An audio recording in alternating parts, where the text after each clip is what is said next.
All right, Blair. Well, thank you for being with us today You're welcome. for Show and Tell. You brought a couple items in today, so I why don't did. you share a little bit about what you brought? Well, my great-great-grandfather first came to Lambton County in 1852.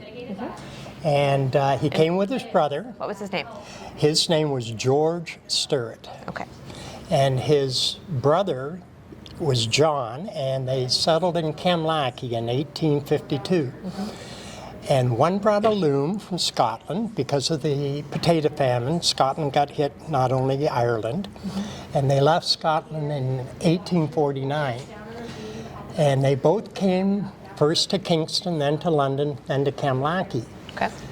And my great-great-grandfather brought a loom, so he took the wool from the sheep farmers, a lot of Scottish at that time, and his brother brought an axe. So the one started chopping trees, and the other started, and they worked out of Kamlaki, and the John worked out of Uttoxeter, Okay. not far apart. And then he opened a store in Kamlaki, right across from the train station. And he had 7 children, of which my great-grandfather was Robert, who this is named after. And Robert was born in 1859. And when he was 3 years old, a famous person worked right across from their store. Who was that? Thomas Edison. Oh, wow. Imagine having him for a neighbor, right? So they worked in Kamlaki, and then Robert went off to Teachers College in Kingston, and he met a Dutch-Canadian lady. Well, not Dutch-Canadian. Her family first came to Amsterdam on the second ship from Holland, before it was even called New Amsterdam. 1625. Oh, wow. That's going back. So that goes way, way, way back. Yeah. Anyway, she wound up going as United Empire Loyalist up to Belleville area, and then went to Teachers College in Ottawa, but she wound up getting a posting in Aberarden, where she met my great-great-grandfather, who at that time was teaching. And from Aberarden, he wound up going to Forest, and at that time, his father had the store in Kamlaki, so he didn't want to compete with him. And in Forest at the time, what was happening is wholesalers were from London would set you up in a store as long as you bought from them. So it was your store, you ran it, but you had to buy from them. So we ran that in Forest in the late 1880s. My grandfather was born in 1891. And when he was still a baby, my great-grandfather, I should say, wound up going to Petrolia in 1891, just when my grandfather was a baby. And he wound up taking his goods from Forest to Petrolia. Petrolia was a boom town at the time. And he wound up starting a store in Petrolia. And he raised 7 children. One became a Rhodes Scholar, one became a doctor, one became the Harbour Master of Vancouver and head of the Red Cross for British Columbia. One became a famous football player with Lionel Conacher in the CFL. And who am I missing? And then there were 2 girls. One married the head of the RCMP at the time. So his kids all got an education. An accomplished family. And my grandfather wound up taking the store over eventually, but my grandfather, the armories in Sarnia are named after him. And interesting side story is that he's the only person in Lambton County with his name on 2 public buildings. Which 2? The one is the armories on Confederation, and the other is when he was 10 years or 11 years old, the old Labatt House in Brights Grove. If you go in the back door, which is the front door now, you'll see his name carved into the brick. G.H. Sturrett, George Hunter Sturrett. Back then they would come from Petrolia, and they would come in the back of wagons, and they'd set up camp for the summer. And our camp was right next door at Blue Water Grove. In fact, his brother started lake cabin lodges in Brights Grove. So anybody with a little history of Brights Grove, lake cabin lodges were like going to a hotel, but they were little cottages. And it was right next to Wildwood, which was the Labatt House, where Labatt was kidnapped on his way to London during the Great Depression. A little bit of history if you didn't know. Yeah. So, And it's now Gallery in the Grove and Gallery in the the Brights Grove Grove. Library. With G.H. Stewart's name carved into the back door, so, or right next to the back door. So when I was a kid, we had a cottage there, and Brights Grove was fascinating. It was Kenwick on the Lake was there. There was all kinds of games and things for the people. People could ride straight through on both sides of the road through Brights Grove. So. And There was an electric railway you could get to Sarnia? No, Nope. no, I don't think there was. No, Sarnia had an electric railway, but that was more in the old part of along maybe to Murphy Road. I don't know how far it went. So, anyway, so my great-great-grandfather in 1901, Toronto had a major fire, the biggest fire they've ever had, and at the time, all the wholesalers, all the warehouses were along the border of Lake Ontario or Toronto Bay. And everything fell, and they had to rebuild everything. So what they did is they loaded all of the goods onto trains. It was in the winter, everything was frozen, and my great-grandfather wound up buying train loads of stuff that had been salvaged from the Great Toronto Fire. And he brought it to Petrolia by train, and this would have been 1901, 1902, and my grandfather had all these brothers, and they spent that summer taking everything out of the trains, drying it out in the fields, and then selling it in Petrolia, in their big store. This is a picture of the store, and it was the whole curb block. They had a grocery department, they had a yard goods department, they had a clothing department, they had whatever they could get out of the Toronto Fire. So fascinating. You bought probably nickels on the dollar and dried it up and sold it. And these people were thankful to have products they normally wouldn't have had. So the salvage, and strange side story to that, his brother, my great-great-grandfather's brother, was involved in lumbering, and a lot of the oak from Lambton County wound up going to Jamaica to be turned into oak vessels or barrels for the rum industry. So if you're having a Bacardi, there's a good chance that, that the Bacardi sat in one of the oak. The other use of the big oaks, Sarnia had such tall ones that they went to many of the masts on the ships around the world. And another side story, we benefited from the salvage of the fire of 1901 in Toronto, but the Great Chicago Fire, they had to rebuild all those houses. And if you were in the lumbering industry and Sarnia was sitting here, just around Michigan, and you were in Chicago. So he made a lot of money. His brother, or my great-grandfather's uncle, wound up making a lot of money. Moved after he lumbered Lambton County, moved from Lambton County to Bad Axe, Michigan, lumbered that area, from there up to Thunder Bay. And the Stewart name's fairly well known in Thunder Bay. In fact, if you just go out of Thunder Bay, you'll see Stewart Bay, which is named after the family. So, anyways. Thank you so much for coming and sharing with us today, Blair. It's, my teeth stayed in.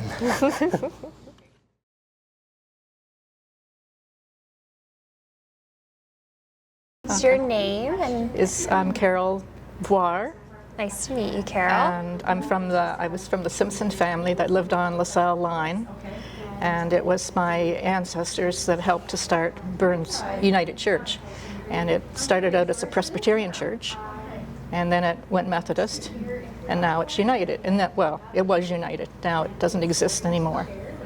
But, And what's the story of when the church was being built?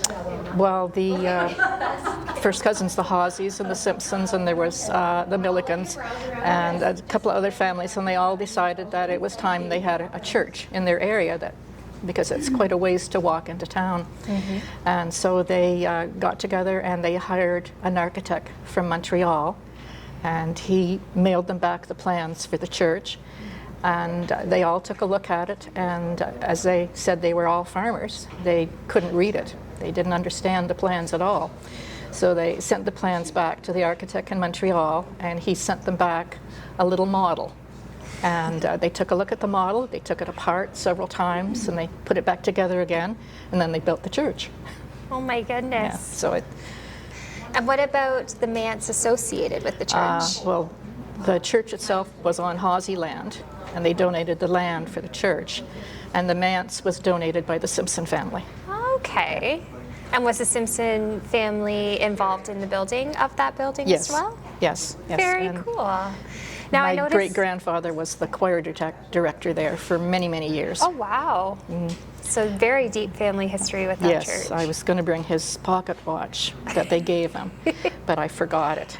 And he was using it one day in the barn milking the cows, and the cow stepped on it, and it's got a big crack in it. That's a story in itself. Yeah, I'm afraid so.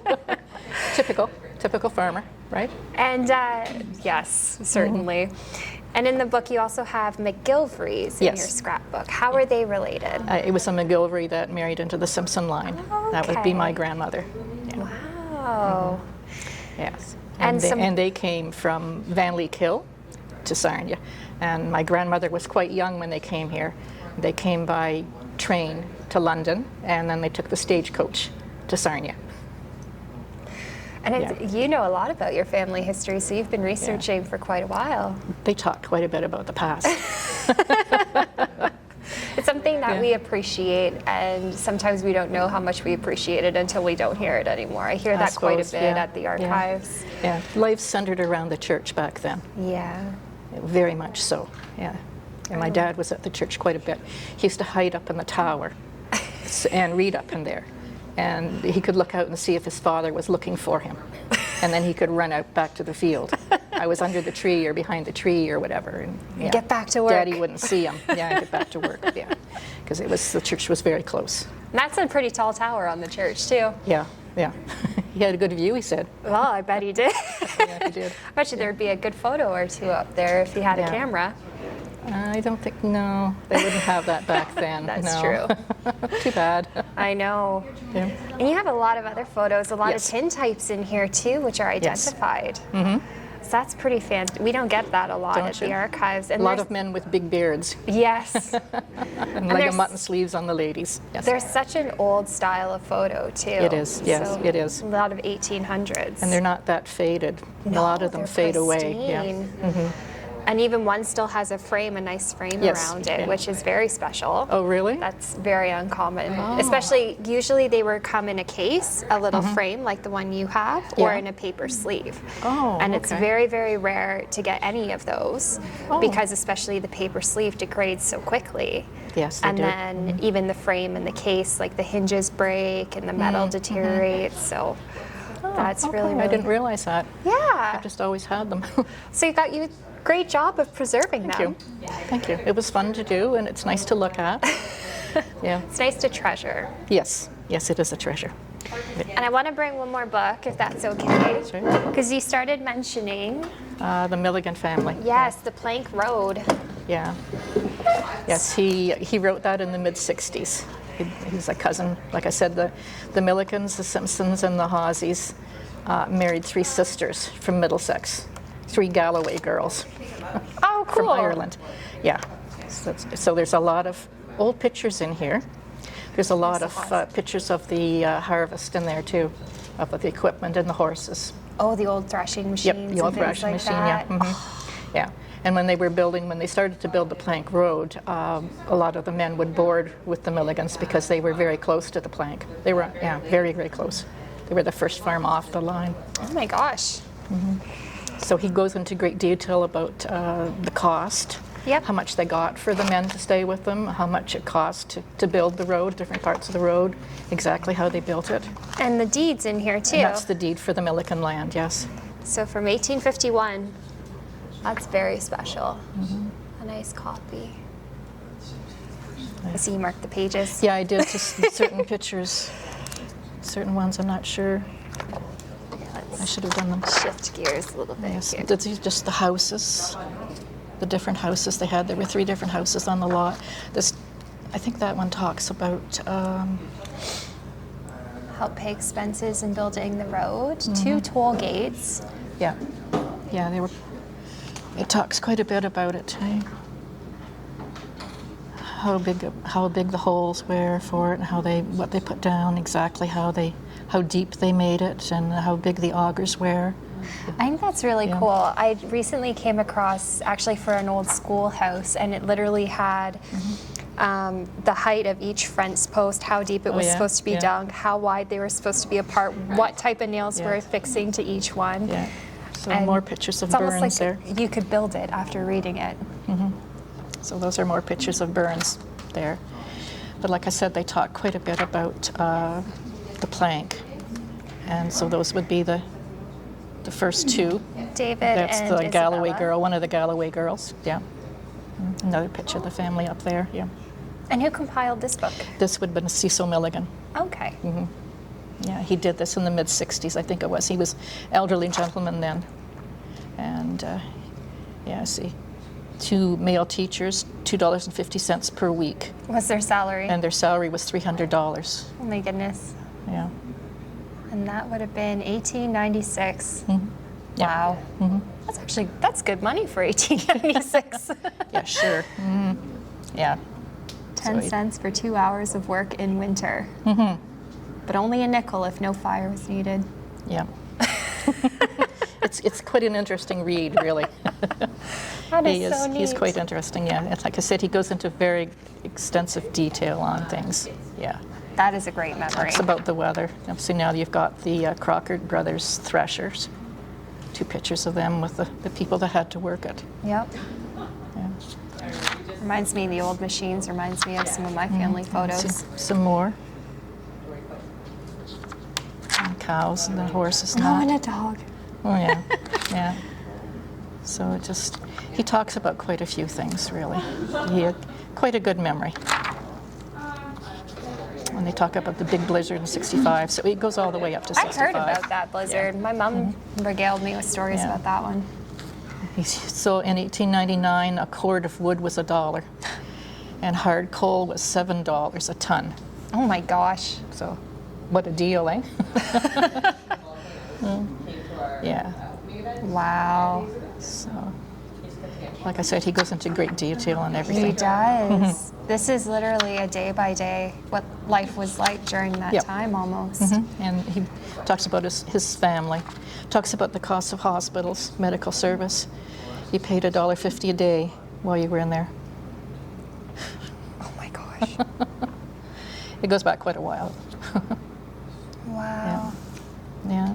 That is special. Yeah. So, I appreciate you bringing this in. I'm looking forward to scanning some of this. oh, there's a lot to scan. A lot to scan. Very unique history, though, and I really appreciate your Oh, time good. today. Thank you. Glad to share it.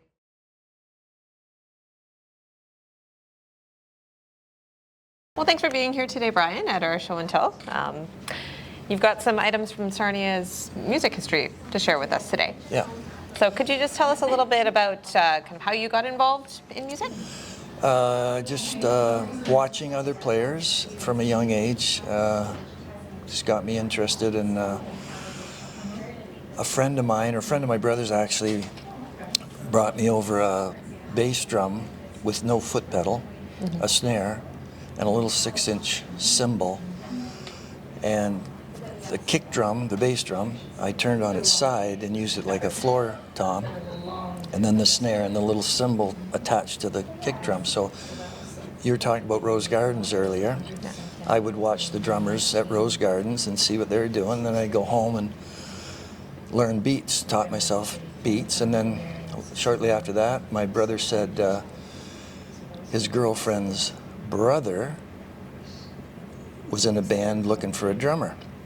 So I went and auditioned, and that was Kim. And I got the job. I had to buy a set of drums then because what I was playing was pieces of not the best. Yeah. And Anyway, how old were you? How old were you I guys was at that time? 15. 15, yeah. Kim probably would have been maybe 13 or he may have been 12. Yeah. Anyway, that's how I started with them. I got hired. That was my first band, and I played with them for 5 years after that. And what was the name of the first band? Quotations. Quotations. I think we've got a picture. Yeah. The Quotations right there. The bass player and the rhythm player left the band. So we got, there was another band in town at the time called the Unit 4. That was with Jim Chevalier, Dave Miles. Dave Miles was the bass player who eventually did play with Kim later. Well, I think Max Webster, he's on that album, their first album. So we asked those two guys if they would come and play with us, me and Kim. So they came along. Jim was a songwriter. So we did play a couple of his songs early on. Nice. Yeah. Great. So the Quotations was kind of the first band, and then where did you go from there? Well, we morphed into the Grass Company, and which had no connotation of pot at all. Well, I'm just saying, because anyway. I always assumed it did, being in the 1960s honestly, I band. know, and nobody believes me when I say that. It's true. So where did the name come from, if it's not Mary You know Jane? what? We wanted to change our name because we had new members, right? Well, what do you want to call it? Well, people start throwing out names, and we said, yeah, that. Just don't ask me why. There's no rhyme or reason. Grass Company, yeah, okay. So that was that. Yeah. And who was in? That's here? Yep, that's all Right. the. And who was in that band? That's Jim Chevalier, Phil Goodwin, who was a sax player, clarinet player, keyboard player, flute player. And what did he play in the band? All of the above. Not piano live, but in the studio when we were doing some recording eventually, he did play piano. And Dave Miles, bass player, Kim, and then me. Great. And this is one of the records That's the one and only. the record of the Grass Company. Yeah. Can you talk a little bit about the process of recording it and what that was Well, like? I can tell you that I told you I had to buy a new set of drums. So I had a brand new set of Rogers drums. I bought some soft covers, be like this only with a bit of padding. And we had a pickup truck. That's all we could get ourselves. We went to New Haven, Michigan to do this. And we were driving down the I-94, and I don't know if you know, the I-94 is notorious for potholes. Okay. You may not know that, but anyway.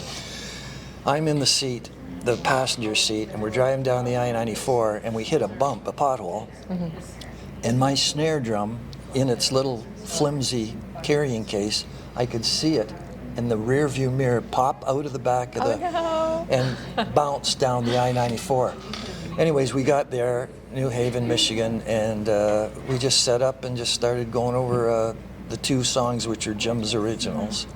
And you just keep doing them until you're happy with the outcome. Are there a lot of copies of the record still around? Here's what happened. I don't know how many hundred we had. We probably had 200 or 300 boxed up coming across the border. And the customs officials said, you have to pay duty on those. We had no money. We had blown the money on the recording, so they kept them all. They kept their, and they gave us each one. That was it. That's it. That's And you my don't know copy. what happened to all Well, of they the- probably went to an incinerator or landfill or something. Yeah. If we were smart, we should have thought, well, let's get some out. We could maybe pay the duty on 100 or something. But you Right. know, when you're a teenager, you don't always think things through. So that's what happened. That's landfill. Yeah. Well, that's too bad. Well, thank you for your time, Brian. Thank you.